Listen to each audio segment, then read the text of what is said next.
What's up sa inyo mga kaibon? December 13 ngayon, Friday the 13th. Ngayon ako ito nakapag update sa inyo ngayon sa ibunan ko kasi na-set up ko na silang lahat dito sa labas. So bali, ano ba yung huling update natin? Yung dun sa kay Ma'am DJ Colin, kay Mama Colin, no? So bali, ang update doon is nag-mate na yung naibigay nating banded pair sa kanya.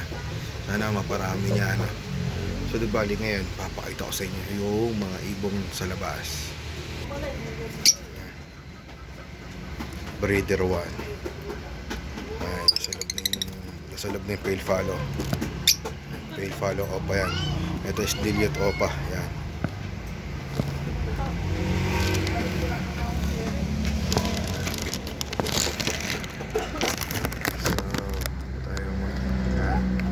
Sa loob na may mga yan eh. Hindi ko lang alam kung maitlog. Breeder number 2 yan. So bali ito RF line. Hindi ko na masilip kung may itlog sa loob. Ito yung Bluetooth. Yan, bata pa yung mga yan, magkapatid. So bali yan, kakatain. Yan, may gulay din ako guys. Sa baba ito yung mga pout ko, yan. Mga pout ko.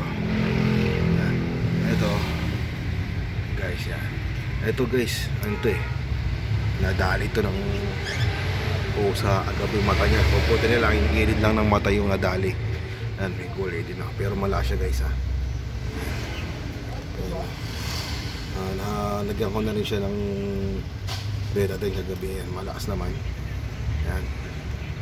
So bali, ay hindi siya na ba yan? Dalawang green fisher yan. Yung sa is olive green fisher. May mga pabenta pa ako dyan.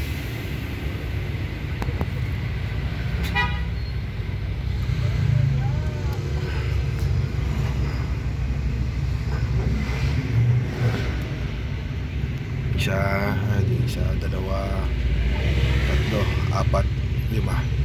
So bali 5 lang yung fisher ko dito, no? 5 lang yung fisher ko rito. Tapos 3 opa. Ito naman guys, sure to na split ino. Sure split ino. Tapos itong isa, yung may nasugatan ng pusa kagabi, sure split ino rin yan. Ito is blue pied. Possible blue pied opas, possible split ino yan guys. Kasi yung isa, yun nandun sa green fisher na yun, nandun sa kabila, eh merong pula-pula sa katawan niya, parang si fusion nga. Yan, ito bio opa hen. Ito hen din to eh, panigurado. Yan, hen din yan. Hen din yung may sugat sa mata. Yan. So sa ngayon, ito yung nag-mate sa colony. Yan. Hindi ko lang alam kung may itlog na.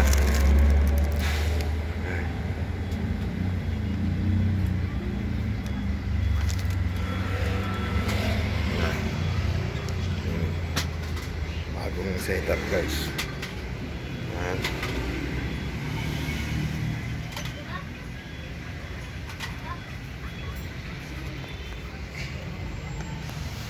Kaya guys, kaya ang dalang ko mag-update sa mga ibong ko kasi yun lang naman yung mga mga ibong ko, wala nang iba.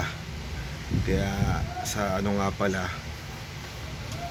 sa December 20 mag-aviary visit ako kay Sir Mike Pingol, or kay Bossing Mike Pingol. So bali mag-aviary visit ako doon.